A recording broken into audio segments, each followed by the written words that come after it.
እንደ አውሮፓውያን አቆጣጠር በ1971 እና በ1979 ዓመተ ምህረት መካከል በሚገኙት 8 ዓመታት ኡጋንዳ መንግሥት ብሎ ነገር አልነበራትም። እጅግ በጣም የሚያስፈሩ ዓመታት ነበሩ። የሀገሪቱ ፕሬዝዳንት መሪው አልነበረም። ይልቅ ሀገሪቷን ብቻ ሳይሆን መላ ዓለምን በፍርሃትና በሰው ደም የሞላ ጨካኝ መሪ እንጂ። ስሙ ኢዲ አሚን ዳዳ ይባላል። የሀገሪቱ ብዙ ሕዝቦች እንባ ላይ ቆሞ የሚስቅና በጭካኔው የሚታወቀው አምባገነኑ መሪ። ይሄ ከየትኛውም የአፍሪካ መሪዎች በላይ እጅግ የሚያስፈራው የአምባገነኑ መሪን በጭካኔ የተሞላ አገዛዝ የሚቃኘው ዘገባችን ነው። አብራችሁን ቆዩ። ቻናላችንን እስካሁን ሰብስክራይብ ካላደረጋችሁት ወደፊት ማድረጋችሁ አይቀርምና ከአሁኑ ሰብስክራይብ አድርጉት። ብዙ ጠቃሚ ስንቆችን ታገኙበታላችሁ። ጊዜው ጥር 17 1963 ዓ.ም ነበር። ኡጋንዳውያን ፕሬዝዳንታቸው የነበሩት ሚልቶን ኦቦቴ በስልጣን መገልበጣቸውን በሚገልጽ ሰበር ወሬ ነበር ቀኑን የጀመሩት። ፕሬዝዳንቱ ለስብሰባ ሲንጋፖር ሀገር በሄዱበት የሰራዊታቸው ዋና መሪ በሆነው ኢዲ አሚን ዳዳ ሴራ አማካኝነት ከስልጣናቸው ተገልብጠው እርሱ ራሱ ስልጣኑን ተቆናጠጠ። ወታደሮች ወዲያውኑ የሬዲዮ ጣቢያውን ተቆጣጠሩት። መንገዶቹ ሁሉ በደስታ ተሞልተው ከቤቱ በወጣው የሀገሪቱ ሰዎች ተጥለቀለቁ። ፕሬዝዳንታቸው ኦቦቴም በአንድ ጊዜ ተረሳ እና ብዙ ኡጋንዳውያን ኢዲ አሚን ዳዳ እንደ አዳኛቸው ሆኖ ታያቸው።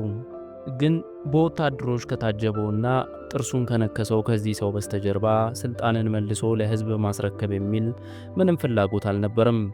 ኢዲ አሚን ዳዳ ወታደራዊውን ክፍል ሁሉ ለመቆጣጠር እንዲመቸው የሕገ መንግሥቱን አንዳንድ ክፍሎች አስወገዳቸው እና በወራቶችም ውስጥ ራሱን የሀገሪቱ ፕሬዝዳንት ብሎ ሾመ።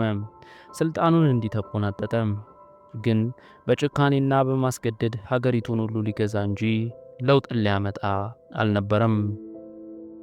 በመጀመሪያ ኢዲ አሚን ዳዳ ስለ አንድነት ሲያወራ ነበር። ለኡጋንዳውያን ሙስናን፣ ዘረኝነትን እንደሚዋጋላቸው ደጋግሞ ይነግራቸዋል። ነገር ግን ከተዘጋው በር በስተጀርባ በስልጣኑ የመጣበትን ማንኛውንም ሰው ያስገድለው ነበር። ተቀናቃኝ ፖለቲከኞች የገቡበት አልታወቀም። አክቲቪስቶች ታስረዋል፣ ተሰቃይተዋል።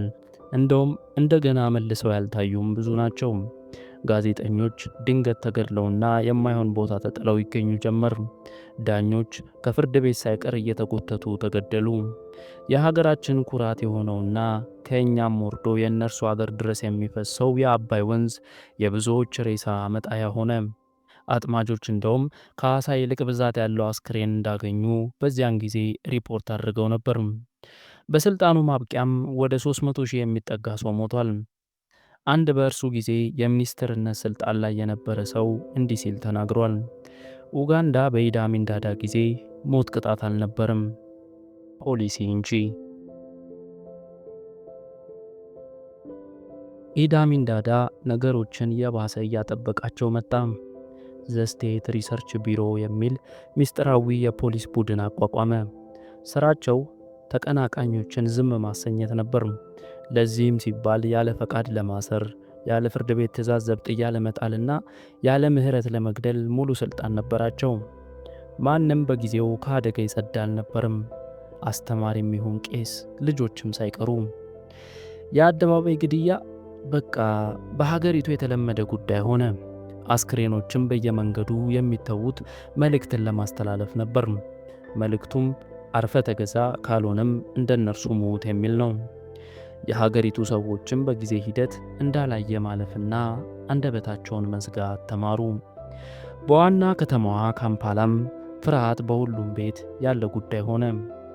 የኢዲ አሚን ዳዳ ስልጣንን የማጣትና በዙሪያው ያሉት ሁሉ ከሃዲ እንደሆኑ ማሰቡ የፈጠረበት ፍርሃት ሲጨምር ጭካኔውና ደም ማፍሰሱም በዛው ልክ ጨመረ። መጀመሪያ ጊዜ ወደ ስልጣን እንደመጣ የረዱትን ጎበዝ ወንዶች ከውትድርና ውስጥ መጨፍጨፍ ጀመረ።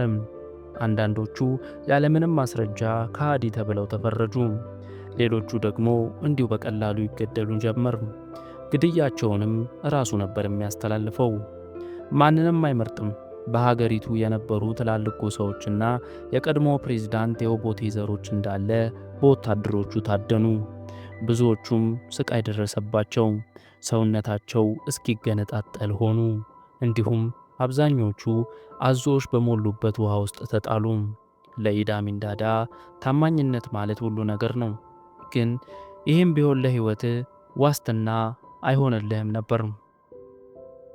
በ1964 ዓ.ም ኢዲ አሚን ዳዳ የኡጋንዳን አገር ኢኮኖሚ የሚያደቅቅ ውሳኔን ወሰነ። ከ50 ሺህ በላይ የሆኑ እስያውያን በተለይም ህንዳውያን ከሀገሪቱ ለቀው ይውጡልኝ አለ። እነርሱ በብዙ ሥራቸው የሀገሪቱን ኢኮኖሚ ደግፈው የያዙ ቁልፍ ሰዎች ነበሩ። ታዲያ እነዚህን ሰዎች 90 ቀናት ውስጥ እንዲለቁ ትዕዛዝ ሰጣቸው። ከዛ ካለፈ ግን ቢዝነሳቸው፣ ቤታቸውና ያጠራቀሙትን ሁሉ መንግሥት ሊወርሰው የግድ ሆነ። ኢንዱስትሪዎች መስራት አቆሙ፣ ሱቆች ተዘጉ፣ ሙያተኞቹም ሀገሪቱን ጥለው ሄዱ። የሀገሪቱ ኢኮኖሚም ወዲያው ደቀቀ። ግን ኢዲ አሚን ዳዳ ይሄ ግድ አላለውም ነበር። በለቀቁት ቦታም ስልጣኑን የበለጠ ለማስፋፋት ታማኝ ለሚላቸው የቅርቡ ሰዎች አደለው። ሀገሪቷ ስትቆራመት ኢዲ አሚን ዳዳ ወደ ንዴት ሄደ። ራሱን ዕድሜ ልኩን ሁሉ የሀገሪቱ ፕሬዝዳንት ብሎ ጠራ።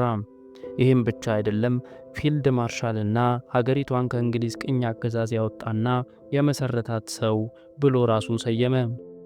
ይህም ብቻ ቢሆን ጥሩ ነበር። ነገር ግን ከፈጣሪ በታች የተሰጠው መንፈሳዊ መሪ መሆኑን ለውጭ ጋዜጠኞች ይለፈልፍ ጀመር።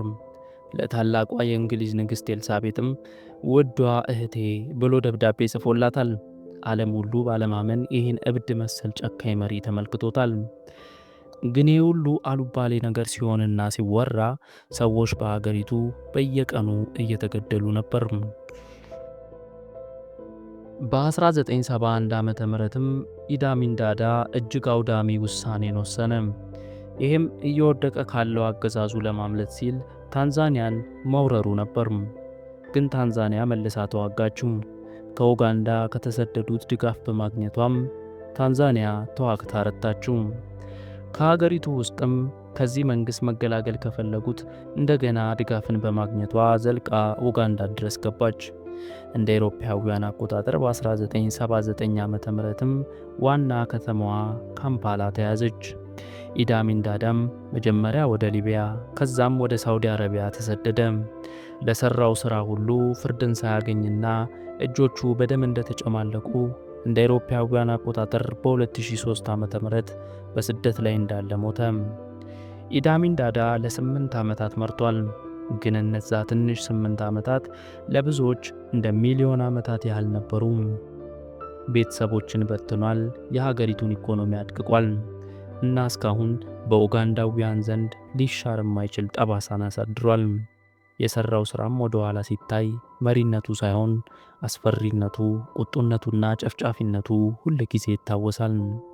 እንዲህ ያለው ነገርም እንዳይደገም ደጋግመን እናስታውሰው እንጂ መቼም አንርሳው።